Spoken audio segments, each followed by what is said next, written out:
بسم اللہ الرحمن الرحیم۔ السلام علیکم ویورز، اردو سٹوری پلس میں خوش آمدید۔ آج میں آپ کے لیے ایک اور سچی کہانی لے کر حاضر ہوئی ہوں۔ امید ہے کہ کہانی آپ کو ضرور پسند آئے گی۔ کہانی پسند آنے کی صورت میں اس ویڈیو کو لائک کیجیے اور اس طرح کی مزید کہانیاں سننے کے لیے ہمارے چینل اردو سٹوری پلس کو سبسکرائب کیجیے۔ میرے شوہر بہت نیک اور دیندار تھے۔ ان کی زندگی کا واحد مقصد اپنے بیٹے کو پڑھانا اور قابل انسان بنانا تھا، اسی لیے وہ انتھک محنت کرتے تھے۔ ایک بار انہوں نے ایک مظلوم کے کیس میں سچی گواہی دے دی، جبکہ ان پر دباؤ ڈالا گیا کہ وہ ایسا نہ کریں۔ بس اس کا خمیازہ انہیں موت کی صورت میں بھگتنا پڑا۔ ایک ایسا شخص جس نے کبھی جرم کرنے کا تصور بھی نہ کیا، ایک ناکردہ جرم کے الزام میں پولیس مقابلے میں مارا گیا۔ ہم غریب بے بس لوگ تڑپ کر رہ گئے۔ ان دنوں میری عمر 26 سال تھی، میرا بیٹا 7 سال کا تھا جب یہ حادثہ ہمارے ساتھ پیش آیا۔ اس کڑے وقت میں نے صبر کا دامن تھامے رکھا، بڑے دکھ جھیل کر بیٹے کو پڑھانے کے جتن کرتی رہی تاکہ اپنے شوہر کے خوابوں کو شرمندہ تعبیر کر سکوں۔ مگر بابر کی قسمت میں علم حاصل کرنا نہیں تھا۔ جن دنوں وہ 9ویں میں تھا، ایک ایسا واقعہ ہو گیا کہ اسے اسکول کو خیر آباد کہنا پڑا۔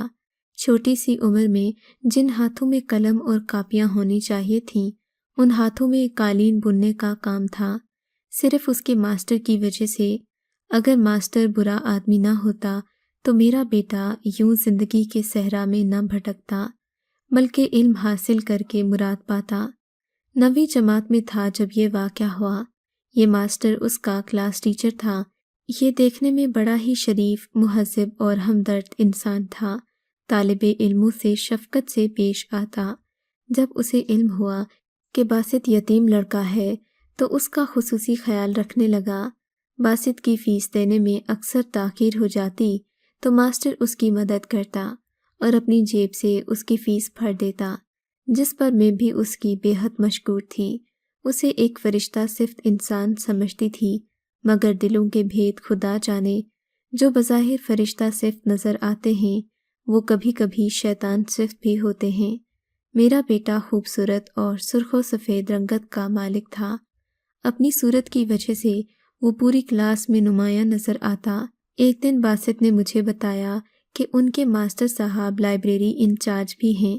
جن لڑکوں کو مطالعے کا شوق ہوتا ہے وہ چھٹی کے بعد ان سے لائبریری سے کتابیں ایشو کروا لیتے ہیں۔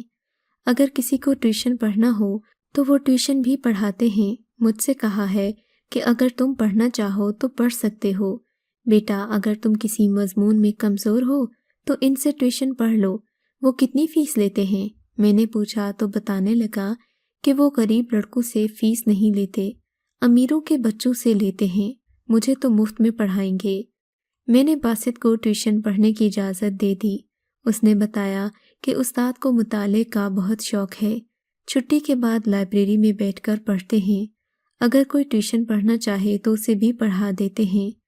چونکہ ماسٹر صاحب کو اسکول کے اندر رہائش ملی ہوئی تھی، لہٰذا ان کے لیے دیر تک لائبریری میں بیٹھنا کوئی مسئلہ نہیں تھا۔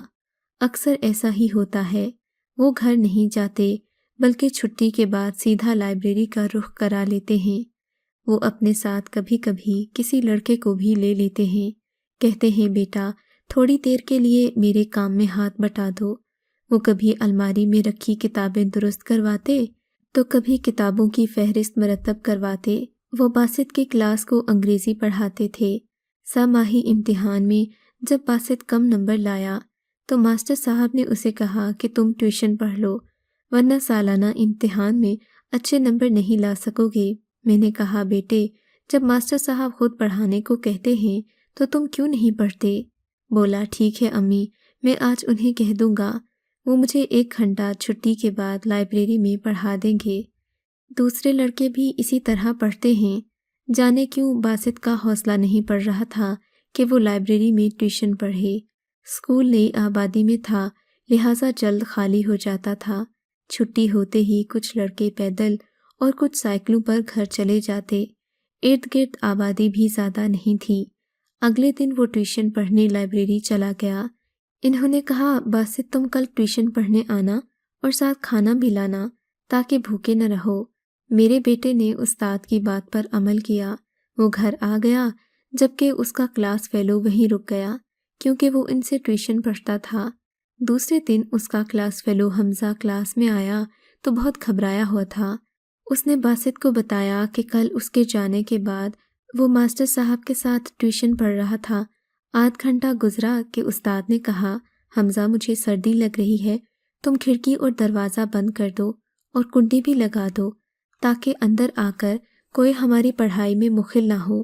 میں نے ان کے حکم کی تعمیل کر دی، مگر اس کے بعد انہوں نے کوئی ایسی بات کی کہ میں گھبرا گیا اور دروازہ کھولنے کے لیے جدوجہد کرنے لگا۔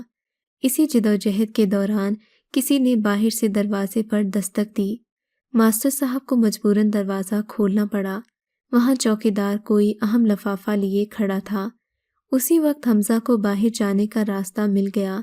اگلے دن اس نے اس بات کا ذکر اپنے ایک اور کلاس فیلو دوست سے کیا۔ وہ تو پہلے ہی یہ سب جانتا تھا۔ وہ پھٹ پڑا۔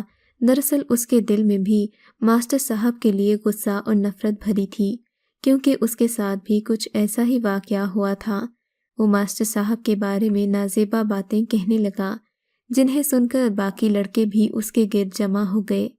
ان میں سے ایک لڑکا جو ذرا امیر گھرانے کا تھا، اس نے کہا کہ ایسا ہی کچھ استاد نے میرے ساتھ بھی کیا، مگر اب میں اسے معاف نہیں کروں گا۔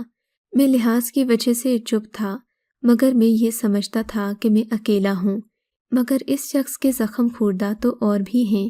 اب ڈرنے کی کیا ضرورت ہے؟ یہ شخص معلم کہلوانے کے لائق نہیں۔ اب ہم اس کا بھانڈا پھوڑ دیں گے۔ ابھی یہ باتیں ہو ہی رہی تھیں کہ اسمبلی کی گھنٹی بج گئی تو سب لڑکے ادھر چلے گئے۔ اسمبلی ختم ہوئی تو کچھ لڑکوں نے ماسٹر صاحب کے رویے کے خلاف لکھ کر نوٹس بورڈ پر لگا دیا۔ پھر کیا تھا، پورے اسکول میں شور مچ گیا۔ سبھی لڑکوں نے نعرے لگانا شروع کر دیے کہ ماسٹر صاحب معلم نہیں مجرم ہیں، انہیں اسکول سے نکالا جائے۔ یہ صورتحال دیکھ کر اسکول کا عملہ پریشان ہو گیا۔ باسط نے بتایا کہ امی، ہمارے اسکول کے سبھی اساتذہ بہت ہی شریف اور محنتی ہیں۔ انہیں یقین نہیں آ رہا تھا کہ ان کے درمیان کوئی ایسا شخص بھی موجود ہے جو شرافت کا لبادہ اوڑھے ہے اور استاد کہلانے کے لائق بھی نہیں ہے۔ تاہم انہوں نے تمام لڑکوں کو کلاس میں جانے کی تلقین کی۔ لڑکے تو کلاسوں میں چلے گئے۔ اس کے بعد ہیڈ ماسٹر صاحب، چیئرمین اور دیگر اراکین نے آ کر لڑکوں سے کہا کہ مجرم خواہ کوئی بھی ہو، اسے معاف نہیں کیا جائے گا۔ اب وہ لڑکے جنہیں ماسٹر صاحب نے تنگ کیا تھا آ کر آفس میں بیان دیں۔ کل 7 لڑکے ایسے تھے جو ماسٹر صاحب کے بارے میں شکایت کرنا چاہتے تھے، جن کو وقتاً فوقتاً انہوں نے چھٹی کے بعد لائبریری میں بٹھایا تھا۔ ان سبھی کا بیان تقریباً ایک جیسا ہی تھا۔ باسط، جس کی عمر 12 سال تھی، وہ تو باقاعدہ ہچکیاں لے کر رو رہا تھا۔ اس کے سینے میں اس استاد کے خلاف گھٹن تھی کیونکہ اسے شدت سے احساس ہوا کہ اس کے سر پر باپ کا سایہ بھی نہیں، اور جو اولاد کا محافظ اور اس کی عزت کا رکھوالا ہوتا ہے، وہ نہ ہو تو پھر کس کا ڈر؟ ہیڈ ماسٹر صاحب اور دیگر اساتذہ کو اس نے بتایا کہ جن دنوں کرفیو لگتا تھا، ہنگامے ہو رہے تھے، تو کرفیو کے دوران ایک روز اس نے سائیکل نکالی، یہ سوچ کر کہ دوست سے کتاب لے آئے تاکہ ٹیسٹ کی تیاری کر سکے۔ راستے میں اسکول پڑھتا تھا۔ جب وہ کتاب لے کر واپس ہوا تو کرفیو لگنے میں 10 منٹ باقی تھے۔ وہ گھر تک پہنچ نہیں پایا، لہٰذا اسکول کے اندر چلا گیا۔ لائبریری کھلی ہوئی تھی۔ جھانک کر دیکھا تو ماسٹر صاحب موجود تھے۔ وہ پریشان تھا۔ سوچا کہ اپنی پریشانی ماسٹر صاحب کو بتا دے، گھر پہنچنے کی کوئی تدبیر نکل آئے گی۔ استاد نے کہا، پریشان مت ہو، میں گشت پر موجود کسی پولیس والے سے بات کرتا ہوں اور ان کی گاڑی میں تمہیں گھر بھجوا دیتا ہوں۔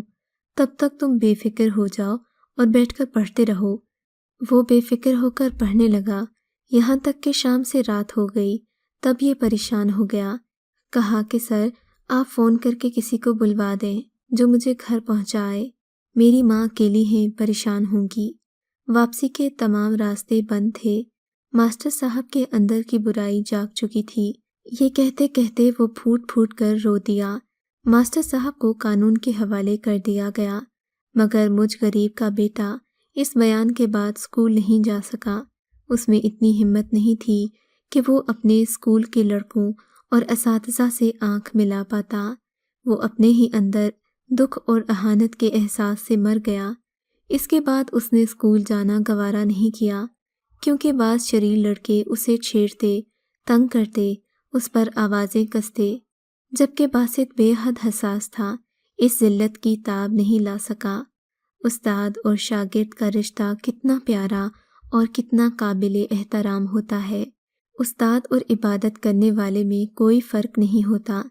استاد تو قوم کے نونہالوں کو تعلیم جیسی دولت سے مالا مال کرتے ہیں، اس قابل بناتے ہیں کہ وہ معاشرے میں اعلیٰ مقام پا سکیں، مگر کبھی کبھی کوئی غلط شخص جب ان کی صفوں میں گھس جاتا ہے تو وہ اساتذہ کے نام کو بٹا لگا دیتا ہے۔